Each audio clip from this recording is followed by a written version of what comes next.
விடுதலை பயண புத்தகம் அதிகாரம் 37. உடன்படிக்கை பேழை செய்தல். பெத்சலேல் சித்தி மரத்தால் ஒரு பேழை செய்தார். அதன் நீளம் 2.5 முழம், அகலம் 1.5 முழம், உயரம் 1.5 முழம். அவர் அதன் உள்ளும் புறமும் பசும் பொன்னால் வேய்ந்தார். அதை சுற்றிலும் பொன் தோரணம் பொருத்தினார். அவர் 2 வளையங்களை ஒரு பக்கத்திற்கும் 2 வளையங்களை மறுபக்கத்திற்குமாக அதன் 4 கால்களுக்காகவும் 4 பொன் வளையங்களை வார்த்தார். அவர் சித்தி மரத்தால் தண்டுகள் செய்து அவற்றை பொன்னால் பொதிந்தார். அவர் பேழையை தூக்கி செல்லும்படி தண்டுகளை பேழையின் பக்கங்களிலுள்ள வளையங்களில் செருக்கிவிட்டார். அவர் பசும் பொன்னால் இரக்கத்தின் இருக்கையை செய்தார். அதன் நீளம் 2.5 முழமும் அகலம் 1.5 முழமும் ஆகும். அவர் 2 பொன் கெருபுகளை செய்தார். இரக்கத்தின் இருக்கையிலுள்ள 2 பக்கங்களிலும் அவற்றை அடிப்பு வேலையாக செய்தார். ஒரு புறத்தில் ஒரு கெருபும் மறுபுறத்தில் இன்னொரு கெருபுமாக இரக்கத்தின் இருக்கையோடு இணைந்தனவாக அதன் 2 பக்கங்களிலும் கெருபுகள் செய்யப்பட்டன. கெருபுகள் தம் இறக்கைகளை மேனோக்கி விரித்தவாறும் இரக்கத்தின் இருக்கையை தம் இறக்கைகளால் மூடியவாறும் இருந்தன. கெருபுகளின் முகங்கள் ஒன்றை ஒன்று நோக்கியவாறும் இரக்கத்தின் இருக்கையை பார்த்தவாறும் இருந்தன. அப்ப மேசை செய்தல். அவர் சித்தி மரத்தால் மேசை ஒன்று செய்தார். அதன் நீளம் 2 முழம், அகலம் 1 முழம், உயரம் 1.5 முழம். அவர் அதனை பசும் பொன்னால் பொதிந்து சுற்றிலும் ஒரு பொன் தோரணம் செய்து வைத்தார். அவர் கையலக அளவில் அதற்கு சுற்று சட்டம் அமைத்து அச்சட்டத்தை சுற்றிலும் பொன் தோரணம் செய்து வைத்தார். அவர் அதற்கு 4 பொன் வளையங்கள் செய்து அவ்வளையங்களை 4 மூலைகளிலும் 4 கால்களிலும் பொருத்தினார். மேசையை தூக்கி செல்லும் தண்டுகள் தாங்கும் இவ்வளையங்கள் சட்டத்தின் அருகில் இருந்தன. மேசையை தூக்கி செல்வதற்கான தண்டுகளை சித்தி மரத்தால் செய்து அவற்றை பொன்னால் பொதிந்தார்.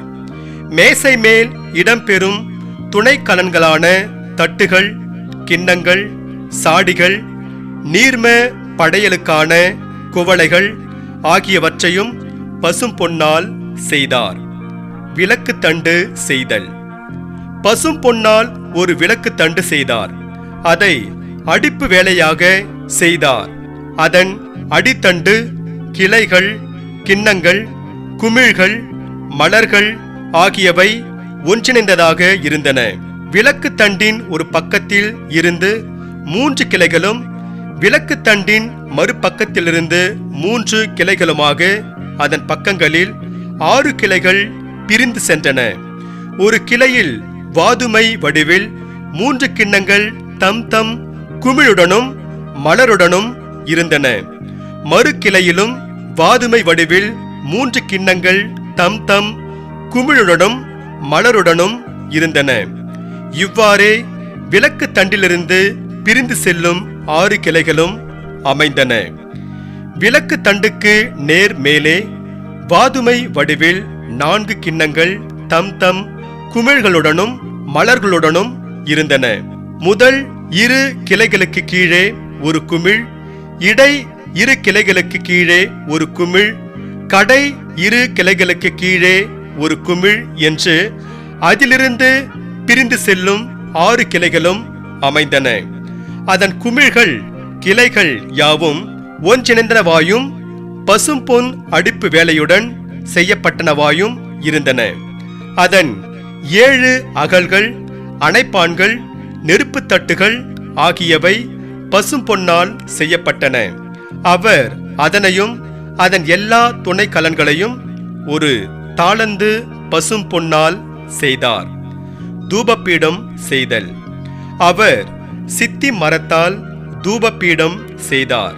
அது நீளம் 1 முழமும் அகலம் 1 முழமுமாக சதுர வடிவமாயிருந்தது.